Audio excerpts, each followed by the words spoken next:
Hello. You are listening to the Carroll Connection with your host, Jared Carroll.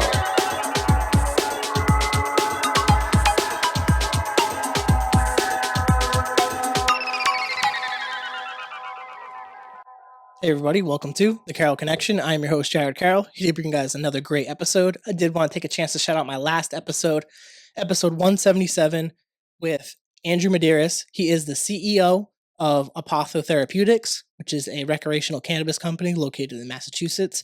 He is also an actor and scriptwriter as well. And we talked a lot about, on this episode, it was his second appearance in the podcast, talked a lot about what's happened since his last appearance, talked about what's been changing in the business, him growing as a leader, as well as him performing in New York, doing a lot of different filming and acting and all that experience, as well as becoming a father very soon. So that was a really great episode. You could check that out at thecarrollconnection.simplecast.com. Also available Apple Podcasts, Spotify, and all the major listening platforms. If you like to watch your podcast, go on YouTube, search The Carroll Connection, or at Jared M. Carroll, and it should pop up for you. And if you want to be a guest or return as a guest, hit me up on Instagram at Jared M. Carroll or at The Carroll Connection, and we'll set that up. So that brings me to today's episode 178 with VV. Thank you for bringing me on. Shout out to Low Gravity Podcast, who kind of helped us link this up. And also huge shout out to you for being willing on kind of last minute to do this podcast. I had another guest scheduled in the slot. They had to reschedule. We had just gotten connected. And it's a testament to you in trying to pursue these opportunities and get your name out there. And especially with your craft and stuff that you're working on, which we'll get into the music as we get through this podcast. But I just wanted to say thank you for being willing to kind of be flexible and do this Friday. So I really appreciate that. So to start off the podcast, I like to kind of just start with a little bit of who you are and what you're doing currently, just something short. I am Vivi. I just make music, and that is currently what I'm doing right now. Yeah, and we'll dive into the creation of the music, why you started doing music, and all that as we go through the podcast. But to begin the podcast, I always start with family dynamic, as I mentioned to you. And for any new listeners, I always like to kind of tell them why I do family dynamic. So we're obviously talking about your life story. So I like to kind of establish that first layer. And when I always use this cliche, but I refer it to like kind of building a house. And our family dynamic is the foundation of that house. And in terms of our life structure, I like to talk about that a little bit because it gets the audience and as well as myself to learn a little bit about your family structure, what you went through as a child a little bit. And it's obviously whatever you're comfortable with. So I'll allow you to kind of take the floor and talk about your family. My family is originally from Mexico, but we then moved to Texas. My mom is like one of the sweetest women ever. Like she's always very supportive of everything I do and stuff like that. My dad, we weren't close, but it's like, I still love Father-son him. dynamic, yeah. Father-son dynamic. I have a sister and a brother. My sister's name's Diana, and my brother's name's Isaac. And yeah, we've all went to school, and we grew up in this place called Wheeler, Texas, which is very small. Like, there's no black people. There's not that many Mexicans. It's mainly just white people. And yeah, that's pretty much where I come from. As far as that, Yeah, in terms of your family, did you grow up in Mexico and then move to Texas? Is that how that happened, or did they move before you were born? Yeah, so my mom and dad, they got married at a young age, had a baby at a very young age. They were like, I don't know, like 17, 18. So like, they had my brother, which he's the oldest. I'm the middle child.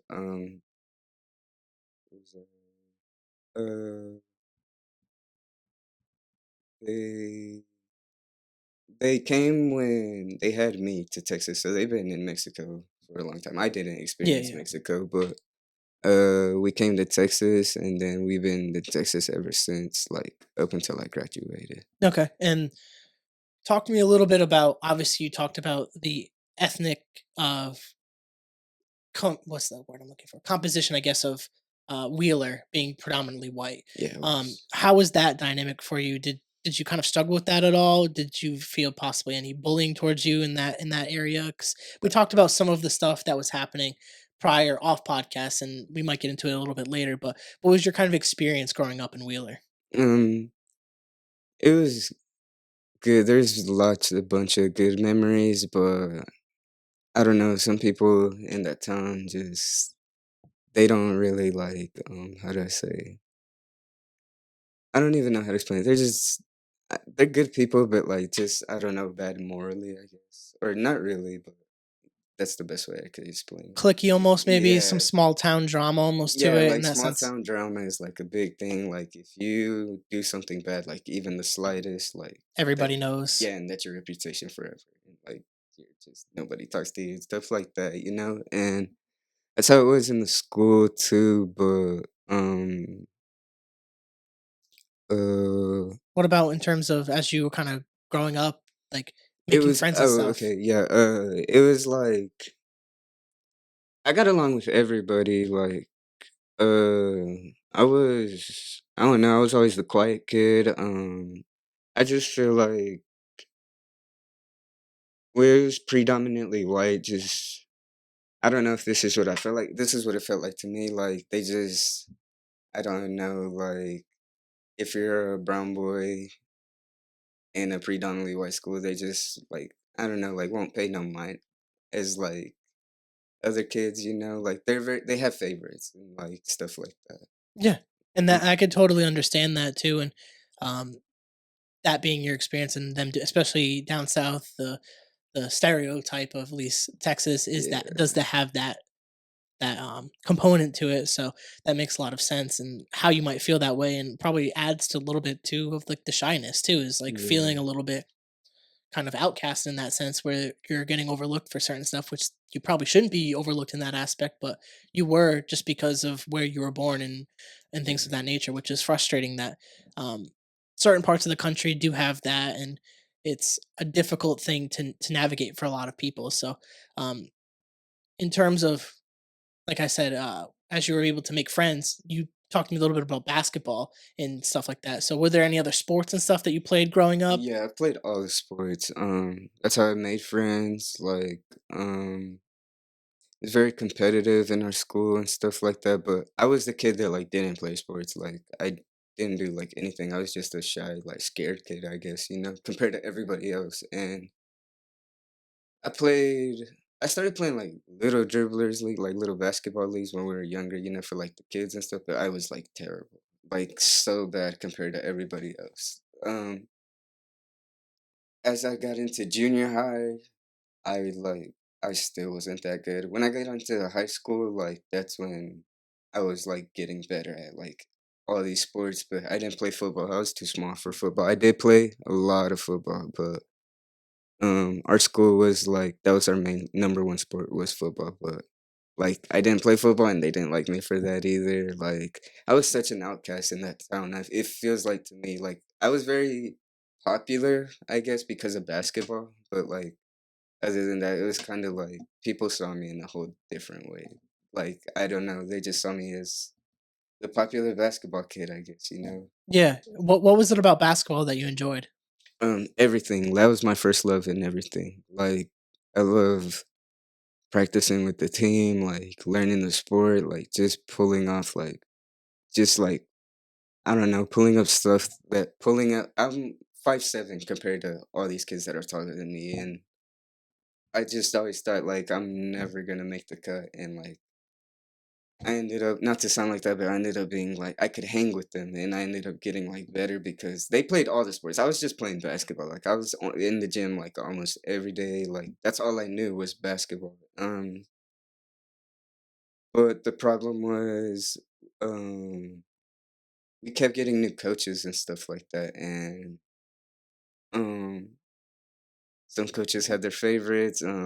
Yes, there's some point in their school where you had to play football to play every other sport, and it's just like a whole bunch of stuff like that. Like it was so like political, I guess, you know. And um, we had this one coach that stayed, and he really like. I loved him. Like he like changed my point of view on a lot of things, and he ended up leaving my senior year, and then we got this new coach. He was like my brother's, like a little bit over my brother's age, and my brother's like 2, 3 years older than me. And this was his first team. This is my senior year, and this coach, it was his first team, like at a like college or whatever school he went to, and he came from this other small town called Canadian, and we just didn't get along like at all, and I it was kind of hard for me to take him serious because like I had like good players on the team, like we were championship teams, like there's no doubt about it. Like me and my class, like everybody who I played sports with at the time in that time period, like we should have got a ring, but like we didn't. But I ended up we just kept like at practice, we didn't get along. I don't know what it was. Really don't know what it was. We just couldn't see eye to eye, and I ended up quitting on him. It was like a whole big thing. It was just I don't know, not good. I really hurt the town for that, and I do regret it. But like I don't know, it felt like basketball didn't love me back as much as I did. Yeah, and it's part of your journey that led you to where you went to, and we'll get into that in a second. But I definitely can relate on the politics of small town sports Mhm, infiltrating who plays and who doesn't, and it's very sad that parents also somewhat dictate who plays, and they get in the coach's ear, and the coach picks on certain people to play certain positions, and it's frustrating to see that when it should be the people who work the hardest, who show up all the time, who do the right thing should play. And it comes down to skill, and it should be about skill, but it's never about that.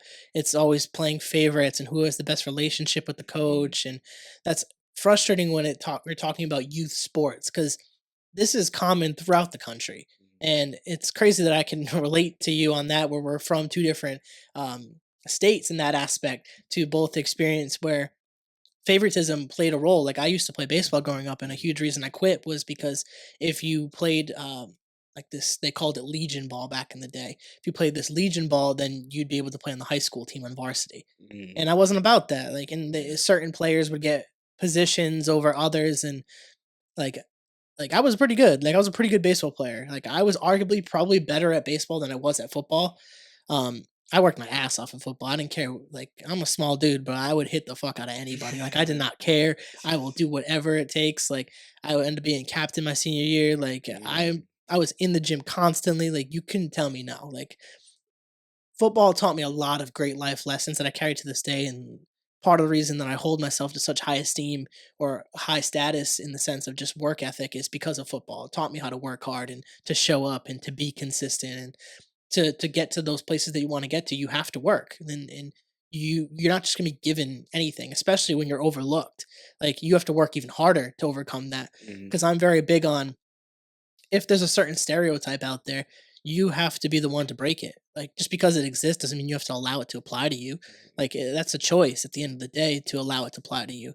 And when it came to being like a shorter football player at the time, like I was going to work my ass off and I was going to play, and that meant working out consistently, showing up to the gym, being there for when we were reviewing stuff with coaches, and being present and actually trying to lead and learn those leadership skills to help lead a team when it comes to those varsity games. And then eventually it paid off for myself. And I'm very big on that. Is like if there's a certain stereotype out there, it's up to you to break that.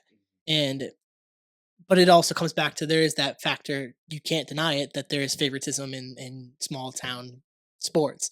Um, it is interesting though, you mentioned like the stereotype about Texas is always Texas football, so that is true. It seems like, right? It is very true. It was all football down there, and I would have played. I should have played because, like, I was athletic. Like, I don't know where I got the athleticism from, but like, I don't know. I feel like I was pretty good at like all around, And but yeah, football was everything, and football was the same problem too. There's a whole bunch of different coaches, like coaches who didn't even know how to coach football and stuff like that. Like, We had some of that too. We had couple different coaching changes. We only so like my I got there freshman year. We had this coach, freshman sophomore year on the varsity team, and then dude was kind of a degenerate at the time. Got a DUI and who the town ousted him, and then we Yeah. brought in this New England Patriots player, and I loved him. He was shout out Vernon Crawford. He was a fantastic coach, taught me so many life lessons. And one of the things he always told me or told the team was, especially we had a bunch of kind of similar to what you were talking about, a bunch of great athletes where we should have won stuff, but we just couldn't put together because people just couldn't get their heads out of their asses and stuff. And part of it's coaching, but part of it, a huge part of it, I would say, was players because you got a bunch of talented guys, but they just don't buy in. They just want to wear the jersey, and they can't see that like these sports don't last forever. Like we have really one opportunity to like go after this and seize that moment and chase the championship. And not everyone cares enough, and it's like frustrating to see that. But one of the lessons he would always talk about was like after a bad loss is looking yourself in the mirror. Like, is this who you really want to be? Is this what you want to represent? Is this how you want to apply yourself? And I still think about that to this day in terms of just what I do on a podcast, in my work life, in my relationships, like constantly checking in with myself. So, like, were there any specific, maybe like lessons that you learned in basketball that have been able to translate into your life? Yeah, I had this coach who ended up becoming the principal. His name was Mike Bailey.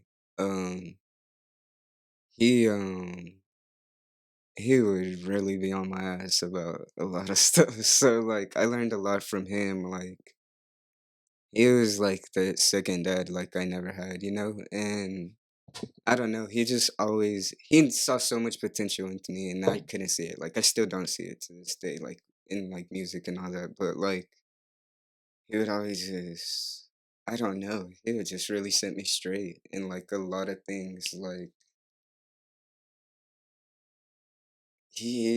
I don't know, he just like Was it like a discipline thing that he tried to yeah, instill? like a very big discipline thing. Like he was very good at that. That was the word I was looking for. He was very disciplined. But um like he knew how much I love the game of basketball and stuff. Like he's probably the only person that understood that. And but he also knew like I had to do good in class. And I did do good in class. I don't know, I didn't have much care for like school. And like at some point in our school, like you had to like pass all the grades to play and stuff like that. Like you had to be student first. And that's cool with me. Like I can do that. But like I don't know, like I don't know how to I was trying to like balance out my outside life with like the school life and it just like I don't know, it cut out to me which led me to like smoking weed and stuff because like I'm very in my head about everything. And it's just yeah,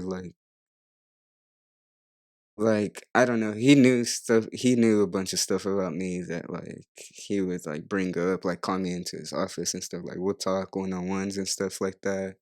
One time we went to a tournament in the summer and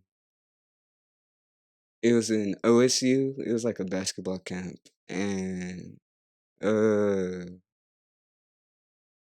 I stayed up late because I just couldn't sleep. Like I have trouble sleeping and he knew that and then we were at the game the next day. It was like a pretty big game and he just looked at me one day and was like, "Where's that spark in your eye?" He was like, "You don't have it today." And then I just like looked at him and I like didn't know what he was talking about at the time. And I was just like, I don't know. I've always thought about that, and it just like that phrase really stuck with me. Like, I don't know what it was. Now I understand it, but like then I was just like, what is What do you think he was referring to at that point? it? I don't know. Just like I just like I guess like I don't know. I always have something in me that's like a go getter, but like that day I just didn't have it. He couldn't see it or something like that. Yeah. And you talked about quitting the team your senior year. Mhm. Talk to me about that journey and the things that happened after the fact, and then kind of post graduation and where your life took you at that point. Okay. So yeah, me and this coach, just weren't getting on along in practice. And one day, there was one day where like I did really good. We played this game called, it was like a 3-on-3. It's called Cutthroat. And it was like a continuous 3-on-3 type of thing. But if you scored, you stayed on with the ball, like Mhm. on offense. And bro, I just like went off. Like I couldn't miss that day. Like I was doing like so good. I was cooking like all the starts because he wouldn't start me. Like if I was doing good in the game, like he would sub me out, and that's what would like piss me off. And in practice, I would do so good. Like play against like I would do better than all the starters, like all the people that try to start over me. And this one day at practice, I did all that, and I was just like, I was bragging, like talking my shit, but like I just had to, cause like I was just like I had to let it out, and then we moved on to the next drill, and then yeah, something went down between me and him. We had moved on to this next drill, and he had told me to go in, but like he wasn't playing me, and then or he was like, "Go in, it's like your turn," and then I think I said something smart to him, like like, "Oh, now you don't want to play me" or something like that, and then he just like looked at me, and then he started like yelling in my face, and then I just took off my jersey and left, and then I didn't go to school the next couple of days, and then I came to school, talked to Coach Bailey. Coach Bailey was mad. He was like, you could have at least talked to me about it. Like it was just a whole conversation. I don't know. He was pretty. A lot of people were upset. The whole team was upset because it's like something I did so unexpectedly, And I quit on them. The next day they had a game in Wellington, and this game was pretty big. There's no seats. I have from some friends in Wellington, so I went to go sit with them because I felt like people at my side were upset at me, and these guys were like, they were mad at me, but like they were just like they supported it. And I sat on their side for the rest of the game, and then people were like saying like, "Oh, that's really bad that you quit the team and like are go sitting with the other side." Like they just thought I was like trying to make a point or something, but I wasn't. Like I was literally just with friends, and it was just like all bad. But I didn't play sports after that, and that's when I started like going to I did play sports after that, actually. I played on a summer team with my friend Tyree, and he's been training me since like I was little. I've had a couple like trainers, but he moved he lived in Amarillo, and that's where we were all summer like playing basketball and stuff until his brother named Tyree, he's Rich Baby is his artist name, but I met him and he was in the music scene, and then that's how like the music started like going off. Cause my friend, so me and this friend that I was talking about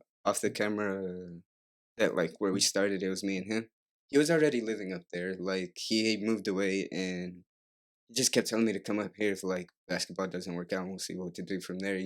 And that's what ended up happening. Like I ended up living in Amarillo, like all after I graduated. Um, just trying to try to find a way to get this music thing going, and it's just the people we surrounded ourselves with were like, it just we shouldn't have been there, especially me and him, because like where we come from is just like not our environment, but like we knew like this is where the music scene was at, and yeah, it was like a very dark time, kind of, after high school, because that's when I don't know, I just kind of let go of everything, like trying to fit in, like find like what else, and If it, you're comfortable enough, if you want to go into some of this stuff, you can. yeah. So this is the first time I've talked about this publicly, but um, You could choose how you want to talk about yeah, it. um. So me and this guy were living in Amarillo, and he knew some friends, right? And these friends, um, they were they've always known each other apparently, but like I kind of knew them, but kind of didn't. I could have met them, but I decided not to that night. Like I decided to stay home, and I ended up meeting them because they all made music too, and I was the one that recorded them. Like I had the equipment and stuff like that, and the thing in Amarillo was I was the only person that could make people sound really good compared to like other people, and they had like the good programs. I had like the like lamest program out of all of them, and I was still making all these artists sound good. And what's it called? So these friends, I don't want to say names, but Yeah, I wouldn't say names here. I think you're good. these friends were in a gang, I guess, and it was like a self-created gang, and because I associated myself with them, it kind of looked like I was like with them Part of them, still. yeah. Yeah, but like the only thing I had in common with them was music. Like I've lived with them and stuff like that, but like mainly it's because I was with that other friend I was like actually grew up with. Like we were all in the same circle type stuff, and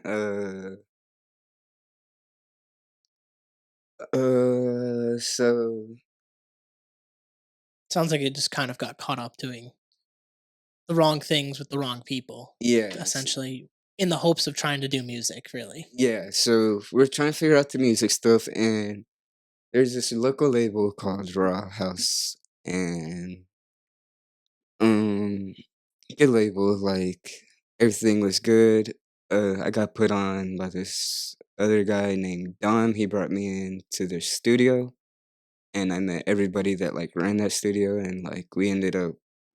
The Raw House label was trying to get a room in the studio to like do studio time and stuff around there, and they wanted to sign me to like their little label, and then I ended up signing. And as soon as I did that, it was like kind of like a split from the other group because I told them like we were already going through so much like prior to that, and I was like I'm gonna sign to them. Like I need a space to create. Like I don't want to bring you on because of previous experiences, and they got upset by that, and they just thought I started moving like differently, I guess. So I'm in the studio. I meet all these artists, like great engineers, great producers. What happens? It's just me by myself trying to like learn this new team, get along with them, like plan out what we're gonna do for like our studio business, because that's what the plan was. And um, I still hung out with these kids, and my label was like, "You don't need to hang out with them." Like they knew they were like the bad influences type of thing. And everybody else did. Like the friends I did back at home, like back in Wheeler, like they knew to like way before I did. But I was just like, I give everybody chances. Like like it's nothing to me. Like I'm not the person to like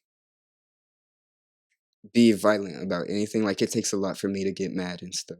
And so if you do something like that's pretty bad. And anyways, we're at this studio, and I don't know, we were uh I kind of like separated myself from this friend group, and they started getting like better. Like I don't know if it was a front, I think it was, but like they just wanted to see, I guess, if I could bring them on, and then they would beg me, and then I talked to like the team, and I was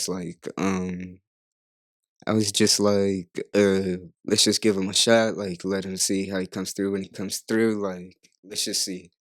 And then we gave him a shot. It didn't go good. And I brought the other one on. It didn't go good either. So like eventually it got so bad to the point where like I got like dropped from the label because of like them in a way, because it was like too like it was like bad. Like it was like some like I don't know. It was just like it could have gotten south like anytime. We were all together and stuff like that.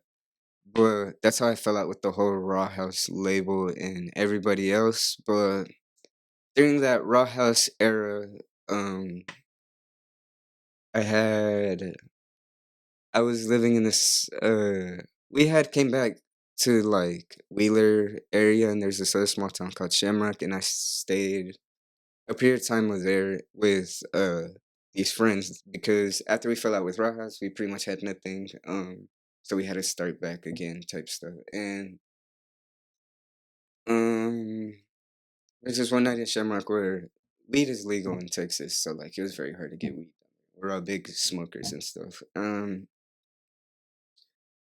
night they were like fiending for weed, and we were making a song, and they ended up finding a plug, going to get the weed, and then um they got pulled over, and me and this one guy were at the house chilling, like just chilling. They got pulled over, and when they got pulled over, they found these bags, and the where me and my friend chilling, they took my homeboy's car that's with me. So like apparently in his car there's this bag filled with guns and stuff, like all this stolen property or stolen stuff apparently. And they got pulled over.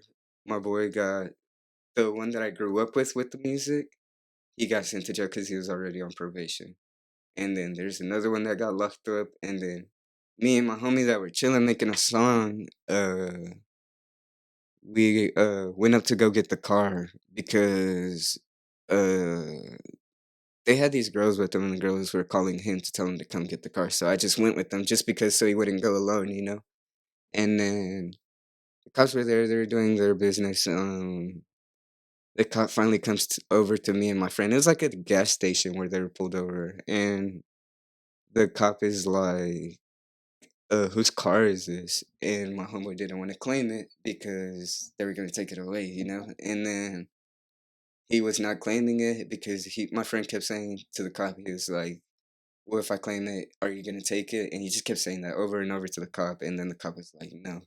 And then finally the cop was like, "Okay, I won't take it." So he claimed the car and he ends up taking it anyway. And then I already had a bad reputation for hanging out with these guys. Like they just thought we are like bad kids, like all that. And he claimed the car and then he told us what had happened. Or he didn't tell us anything. Like he just took the other two homies to jail, and then he wrote my homie Jay a ticket, and uh no cop had talked to me or anything. And then finally when everything had like cleared out, the cop came to me and then he was like, he's like, there's been a home invasion and you're like our number one suspect. And I just looked at him. I didn't say anything. Like I just looked at him. I was like, what? He's like, yeah. He's like, a private investigator wants to talk to you. And then I was like, okay. That was over with. The next day, um, I told my mom about this, because I didn't know what to do. Like, I didn't know. I didn't want to go to talk to the private investigator because I was thinking they're gonna incriminate me some way or somehow. Because that town already had it out for me. Like it felt like, and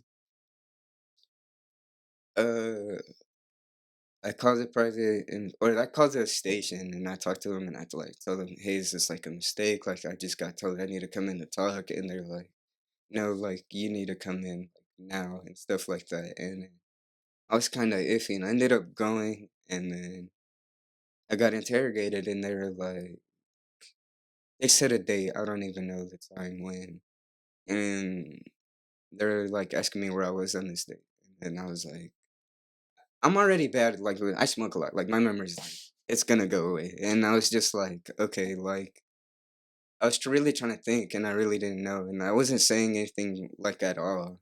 Like I wasn't saying anything, and he was like, "Well, on this date, there's been a home invasion, and we got you on camera, like doing." It." And then I still didn't say anything. I wasn't saying like I was playing like the silent game because like I didn't know what to say. And then he just kept talking about the video camera, and I was like, "Okay, I want to see the video. Like, show me." And then he wouldn't show me. And then he told me to leave the room, and he talked to my mom. And then after he talked to my mom, I went back in there, and he was like, "Listen," he was like, everybody talks good about you in this town, like all this other stuff. He was like, we just think you know who did it and stuff like that. And like, I seriously didn't know like anything at the time. And get over with the interview. I go to my cousin's, smoke a blunt because we're just processing all this. And then my brother calls me and he's like, hey, you need to come home. A cop needs to talk to you. And then I go and I ended up going to jail. And I only spent there a day, but it was when the time I was in there, I was like, it was like so bad. Like I don't know. I thought I was gonna lose it, and I just couldn't believe like all this was happening to me. And that happens. I kind of shortened it, but like I go to jail and then I get out. I bailed out, and then there's a case still going, and down there the cops already had like bad experiences with my brother, and so we kind of like had a reputation or something. Like the cops would not leave us alone. Literally, like, harassing us. And I didn't want to be there down there after jail because I felt like they're just gonna try anything to come get me. And then I had lawyers and everything, but I don't know, we couldn't really do anything because of like money financial situations, but like um I was going crazy like after like prison, like it was just or like jail or whatever I was in. I don't know, it was like so dehumanizing and I was like trying to find my way like back to myself, I guess, and I just after that, that's when I was talking to my wife now, like during that whole experience, and I told her like I just want to get out, like I don't want to be here no more, like oh this is getting like too bad, like I don't feel safe no more. Like another incident happened after I got out of jail that like was big. Like I can't really speak on it, but like it just like I don't know, like I was just like very traumatized and I told my wife like I wanted to leave and then we made everything happen. Uh we made that happen. I come to New England or Rhode Island and I'm here. Everything's cool. I'm getting used to all the like everything again and then I get a call one day and it's from my lawyer and they're like, "Hey, like you still got this case going on, like you weren't supposed to leave." And then I was like, "Oh, I didn't know that because after I had gone to jail, I thought it was over because the other kids were already in jail and they stayed longer than me. Like I was like, okay, like it's over, you know, like I did my time, I thought, but no, that wasn't the case. I'm trying to think all these time frames. Mm, they called me and they wanted to do this case, and this case was like we had to fight this case because it involved a lot of stuff that was pretty serious and um my lawyers were just talking to me all throughout while I was here and stuff and were, like just saying I don't know, at first we weren't looking good and we ended up looking very good. Long story short, the case we like beat the case or whatever it like we like got out of it. I was about to ask. I'm like, bro, is this still ongoing? No, no, no. Like it was like done. That happened like not that long ago.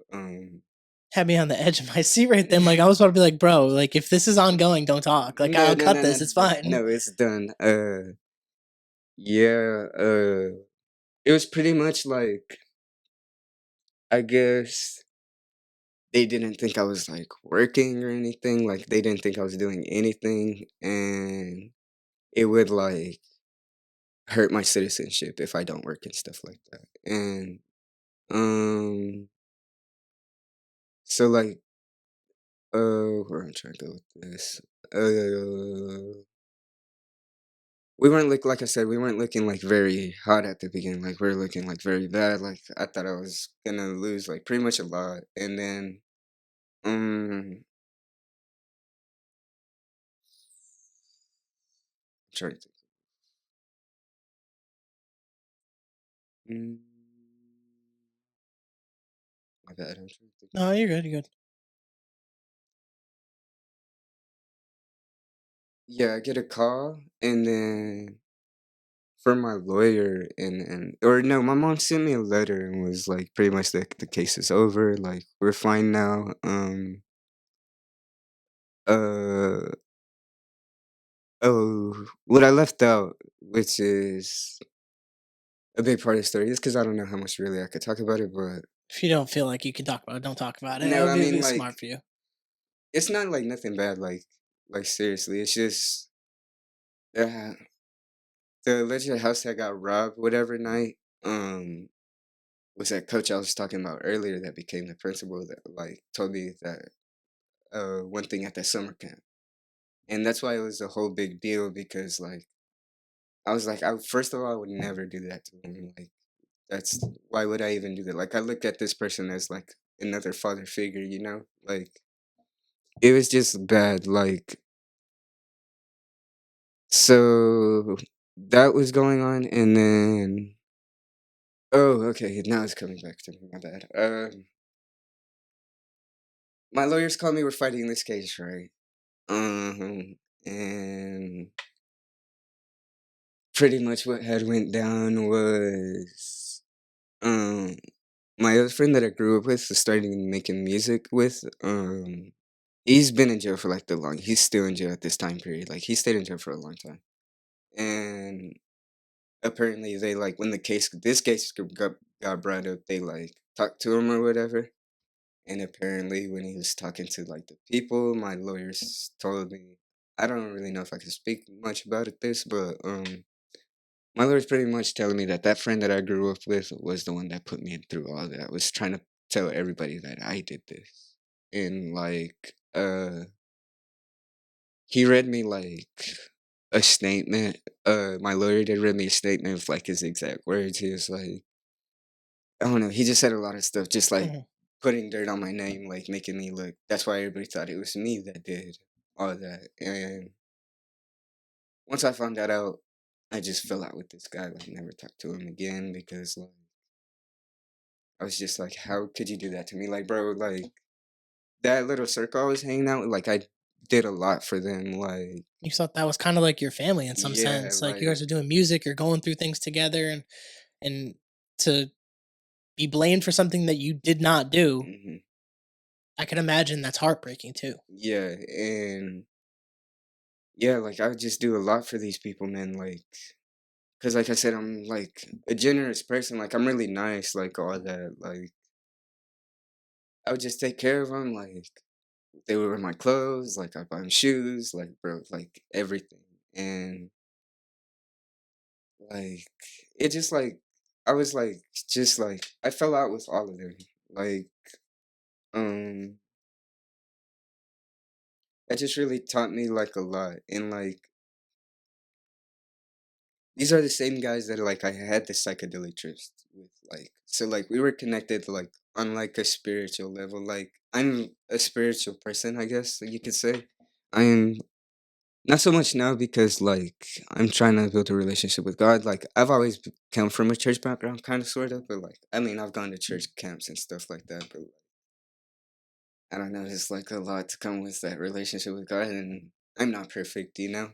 And so yeah, like I mean we've gone through things that like I've never thought like we've gone through like so much together, bro. Like it was just like a lot of stuff we went through, like in every way. Like we've pretty much like learned how to survive together. Like it just sucks, you know, like having someone that close to you like do all this stuff to you, you know, bro. Yeah, and I appreciate you being willing to talk about this. And obviously, you have to be choice with words because you don't want to say certain things out of respect for where you're from and what you went through, and you want to keep some of that private, which I totally respect and encouraged, obviously, off hmm podcast. But for what you did say, I think you painted enough of a picture for people to understand what kind of happened, and I think that's good for the people to hear your story because this is obviously a huge thing that played a huge role in your life, especially post high school, where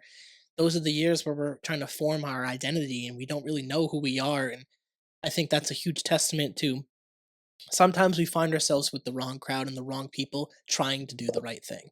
You're trying to make music, you're trying to do the thing that you like to do, and you're trying to make a career out of that.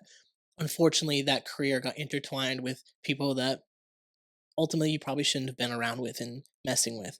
But And I feel like I knew that, but like, bro, I'm very ambitious. Like if I say I'm gonna do something, like I'm gonna do it, and like that was the only music scene around. Like, bro, like it's the only way I could have possibly gone that way. Like that's the only way it should have played out. You know, what kind of like advice would you give people if they somehow found themselves in a situation with the wrong people, the wrong crowd, going down the wrong path? Like what kind of things would you tell that person to help them try to get in the right path to go do the thing that they want to do? well, for me it was For me, it was so yeah. I had this friend group, right? I also had like the friends that I grew up with in school, and they were really the ones that would be like, okay, like you got to change and stuff. Like they just wanted the better version of me. Of all the time, they would always look out for me. If something's bad for me, like they would know and bring it up to me. So I would say like the best advice is like, if you have someone that like can tell you the hard things and stuff like that, like makes you face like I don't know your problems or like whatever you're facing, like makes you face it and talk about it. Like I feel like that would get you by through, or like if you just spend enough time with that person and like circle out like all that toxicity out, it will like benefit you. Like with me, like I feel like that was my girl. Like she really got me through most of all of this. Like I don't know, like I don't know, she just took a chance with me, and it just went so good. Like I don't know, I've gone through so many relationships, and this one's like by far like the most like different one that I've ever been with because it's like a whole different love to me. That's awesome. I really value hearing that, and I'm a big.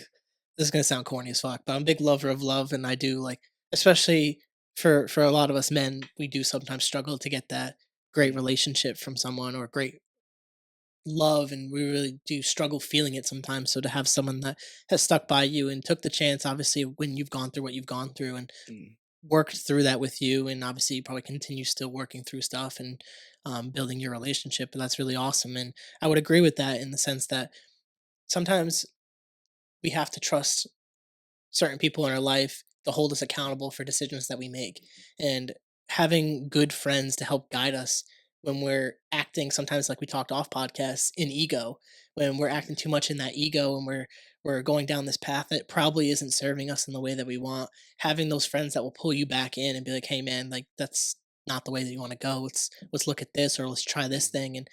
And whether it is like a friend group or a relationship or maybe even your parents in some aspect, having those people that will steer you on the path that you need to, or correct you when you need to be corrected, that's important, that's huge. And being willing to accept that is also another thing. And that's the struggle for a lot of us, is accepting that criticism from other mhm, people, because sometimes we think it's hate, and it's sometimes it's not, sometimes obviously it is. But when it's not, trusting those people to help guide you down the path. And as we start steering off of that journey, when you moved up to New England, how has the music changed for you? What have you been working with the music? How is that taking on a whole new light now? Um, I was so when I got to New England, I just like learned that art takes time, and if I'm gonna pursue this, then I better play to like my strengths. And I just had to switch it. I've always had like a unique sound, which made me stand out a lot. But um, yeah, like I forgot about rapping. Like I started experiencing with like new like how do I say Alternative, I think that's yeah, how you said like it to me. I started exploring, like I started experimenting is the word with like different sounds, and I finally like that's what I did when I got to New England. So like I got to New England after like kind of after all that happened, and then I don't know, like I kind of chilled for like a while, like because I was just like processing everything. Because a lot, like with me, like I self reflect a lot, and Talk to me about that a little bit, because I think that's something that not a lot of people do, is self reflection. And could you go into that a little bit? Obviously, you don't have to so much talk about the situation as much, but the value of self reflection and what you kind of did to cope with that, because obviously that's a traumatic experience. So, talk to me about the self reflection piece and coping with that. so when I self reflect, I just I don't know, my soul and like my intuition and all that. Just like like I said, like I'm an overthinker. Like there's just a lot of stuff with me, but like I know like there's like sides in my head or like my thought process where like I know it's like morally good, morally bad, like all that, and then so like sometimes I have to self reflect on like oh, like, um, just because I did this, like, is that why this played out this way? Like, like the butterfly effect, kind of like stuff like that. Like, that is my whole ideology. I feel like is like very big on butterfly effect. I don't know if you know what that is, Yeah, but you do one thing and it just keeps the what you did affects this thing that affects that thing and it just keeps on going. And if you yeah, didn't do this one thing, you wouldn't be here right now on this podcast, quote unquote. exactly. And yeah, like when I like so back to when I was taking like the tabs and stuff, like there's one trip where I was in one of my homies' house and that one friend group, he took a tab or I took a tab by myself. I thought my friend took one, but he didn't. He was gonna wait till the next day and I was just like fucking I'll trip by myself. I was just in this little apartment we're living at the time and bro, I took this tab, I smoked, and then after I smoked, I put the blunt out. I just like laid on like this mattress, bro, and I don't know, like I just was like seeing like I don't know, I was like visioning like I don't know if it was a psychedelic, but like I was just like visioning like all these like bad stuff that happened or like these traumatic events and stuff like that. And I was just like I don't know, I self reflected on like how I probably most likely brought that on. I could have avoided all that, you know? Like um it's just a lot of things like I don't know, I'm already indecisive and stuff like that. Like I don't know, when I self reflect on everything about me. Like, I try to analyze like what goes on in my mind, like just anything. Yeah, I think self reflection is so key because when you're able to look at the parts of you that are kind of unflattering sometimes, or the decisions that we make that are not good, being able to look at those and analyze those and be like, all right, I made this decision, but it wasn't the best one. I can't dwell on that, but what can I do to avoid doing that again? What can I avoid to put myself what can I avoid to put myself in situations that are not good and put myself in situations that will lead towards long-term success because when we're constantly putting ourselves in negative situations or doing the bad thing or doing the wrong thing and you don't check that, what's the definition of doing something over and over and over and not changing or expecting different results is it's insanity.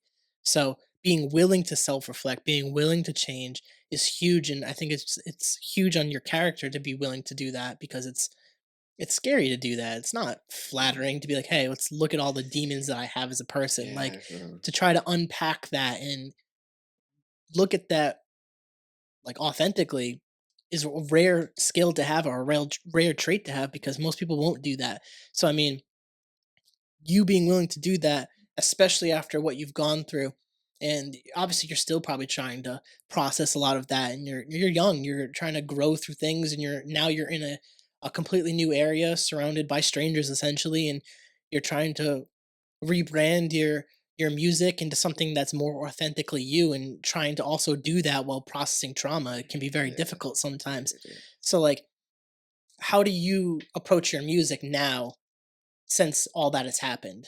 Mm, I've I just always let the music come to me. Like now, I used to force it a lot back then, and like not structure it. Like it was just first hook done, like song done. Like I didn't take my time into actually getting into like I don't know, like to perfect it, like in a way. So like now, like it takes a while for me to find a a beat or something that like would just come to me naturally. So like I don't know, I just feel like when I make a song naturally, it's like it's me, it's fresh, like it's there, like I don't know,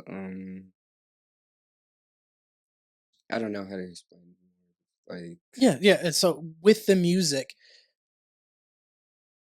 how have you grown with it since? Like, I guess maybe it's a better way to phrase that because, like, you talked the shift to alternative. Um, maybe adding to that is what are some of the goals I guess that you have with music going forward? mm, mm, my goal is right now is just like music video stuff. I'm really trying to get into stuff like that and market that way because I feel like it's all a social media game. Like it's all like you need like the certain clips, like stuff like that. Like it's all like out of social media algorithm based, like social media algorithm based, I guess. And I don't know, I just am trying to find like avenues to explore there. Like I've made a lot of music like over time. Like, if anything, I can come back to a song. Like I have songs voted that are ready. Like I'm just trying to find a way where I can I'm not focused on performing no more. Like I'm just really trying to create like I don't know, like just pour my all into one song and see how far that takes me. It's my strategy now. Compared to like then where it's just like drop, drop, drop, drop, drop. And like not really promoting or nothing like that. But now it's like promoting's a big thing, you know? Like you gotta be like marketable and that's the game I'm trying to learn right now as far as Yeah, how do you feel about the social media aspect with music? Because that's when you're talking content creation, one of the hardest things to do is to use the social media tool that we have. So how has that been for you? Because we talked a little bit about off podcast about the struggling of performing and getting the confidence and working on that skill. But looking at the social media side, that also takes some confidence to post and hmm get yourself out there. So how do you feel about the social media aspect in relation to music?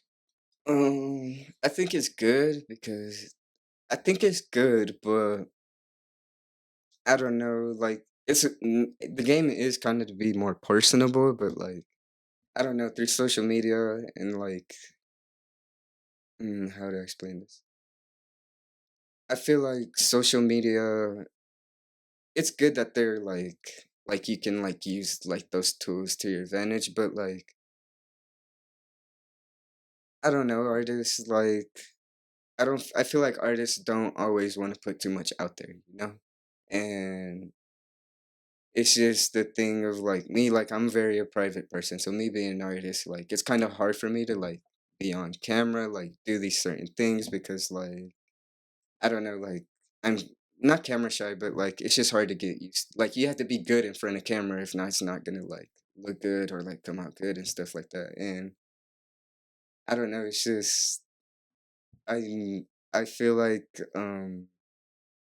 it is good for artists because you can push like more avenues, especially like TikTok, like the reels, like all that. Like artists are blowing up now is because of the Instagram reels. I feel like every artist I see now that is like blowing up is I've seen like before the blow up on Instagram reels, and I'm just like that's pretty crazy. Like that's a tool that like a lot of artists need to get into, and like I said, like they just need to be.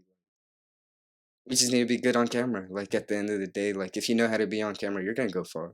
Yeah, I would totally agree with that. That's something that I had to learn how to do and learn how to like my voice. And I can Mhm. imagine even for yourself on some level that learning to appreciate how you sound in a song was probably Yeah. difficult at first because like I remember listening to my first podcast. It's like those TikToks or reels that you see where it's like someone records like a Snapchat and they think they sound cool and they play it back and it sounds all distorted and shitty and it's Yeah. like I sound like that.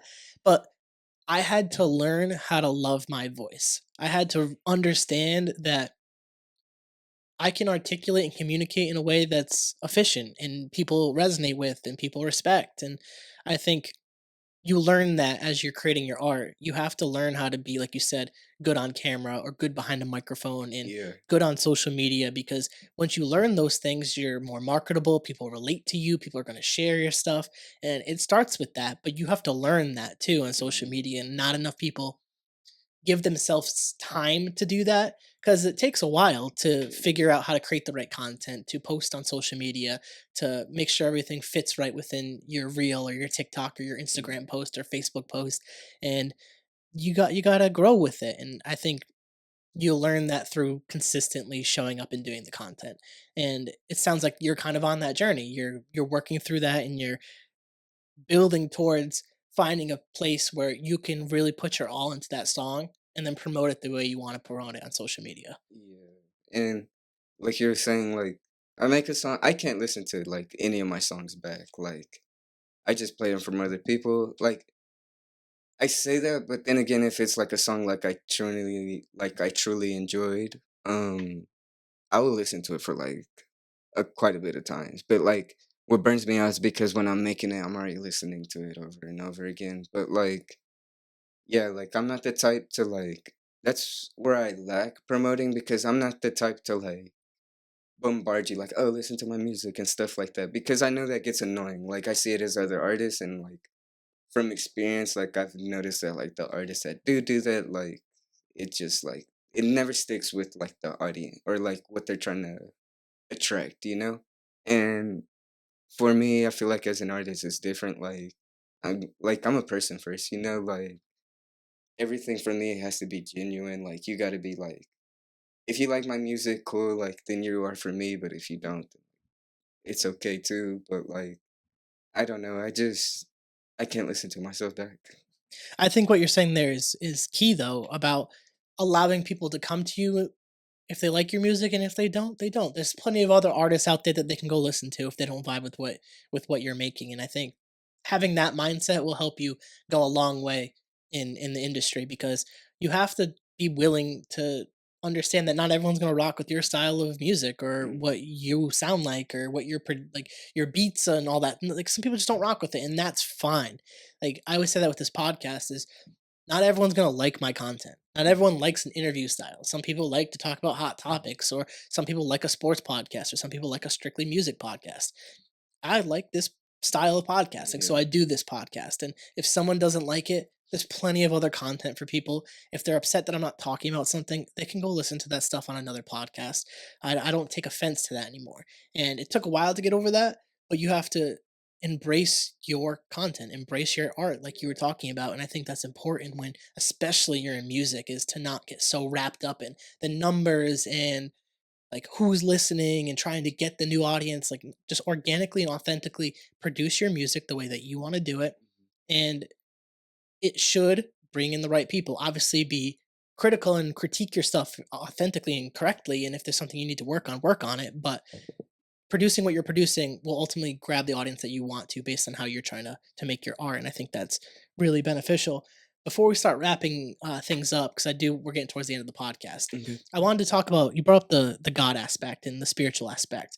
What, because I've been really into this on the podcast lately, is talking to different people about their faith and things like that. What was the switch for you from, because obviously you talked about being raised kind of God oriented a little bit growing up, and I was similar, and now I'm kind of spiritual, but I've been interested in God more and hearing people talk about it. What was what was the interest, I guess, to try to get back, or trying to get back towards speaking to God or praying to God or whatever you believe in? Um well, so I was spiritual recently, or like I still am kind of, but just like the manifesting part of it, like I believe that is true because I've manifested like a lot, I feel like, and like I don't know if like you speak it into the world, like it happened in some way or some sort like that. But what really made me switch, and this was happened recently, like when I was on that snowboarding trip with my friend, like they're very like N yeah, they're very, like, um Religious? yeah, religious is the word. And not very religious, but, they're pretty good, you know, but I was explaining to my, homeboy named Marcos, I was like so it was like we were just all hanging out, and I don't even know how the conversation came up, but I was trying to tell him, like, "So is manifesting the same as, like, praying?"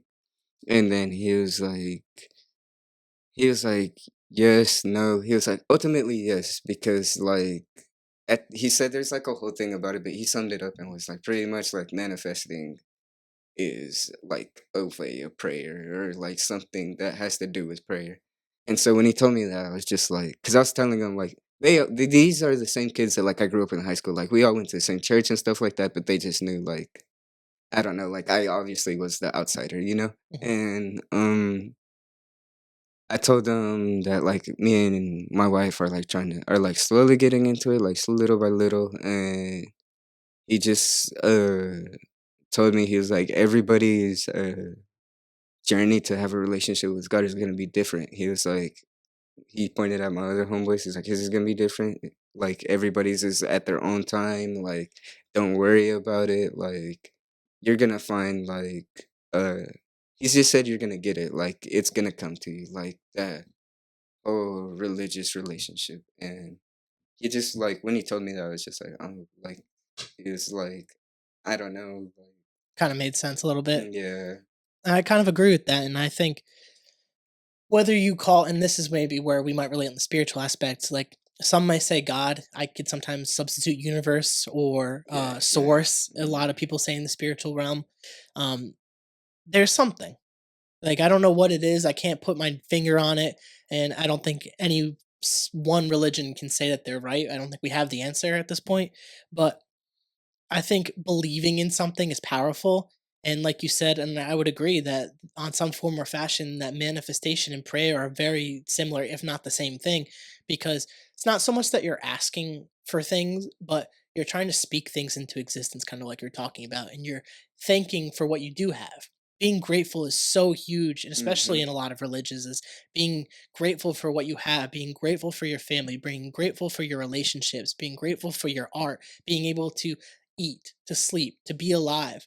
Like we take that for granted Yeah. so much. And getting back to that relationship with the higher powers, whether it is a god or a universe or source, whatever we call it, is important. I think that's one of the things that's lacking in society. And I'm very glad that they didn't try to just push it onto you. Instead, they worded it as everyone's relationship is different and will you'll come to it when you come to it. And I think that is the greatest mentality to have when you're not trying to convert people to a religion, but you're trying to help them guide them on a path that you think is a positive one. And I think ultimately that is the goal when people are talking about religions or faith or spirituality is trying to align people with the good and not with the bad. And I think that's a really good message that um, I felt important that we discussed, especially Yeah. since you brought up a little bit beforehand. As we're getting towards the end of the podcast, I do have that one more question for you. But is there anything that you wanted to say that you didn't get a chance to say before I get to that last question? Mm, nah, not really. I mean, You don't have to. I like to give my guests the opportunity to speak on anything in case we didn't cover it during the podcast. yeah, I think we covered quite a bit. Yeah, I think this has been a fantastic Mm-hmm. podcast. So, Vivi, my last question for you: what would your advice be for someone who wants to pursue their passion? Find something you're gonna fall in love with doing,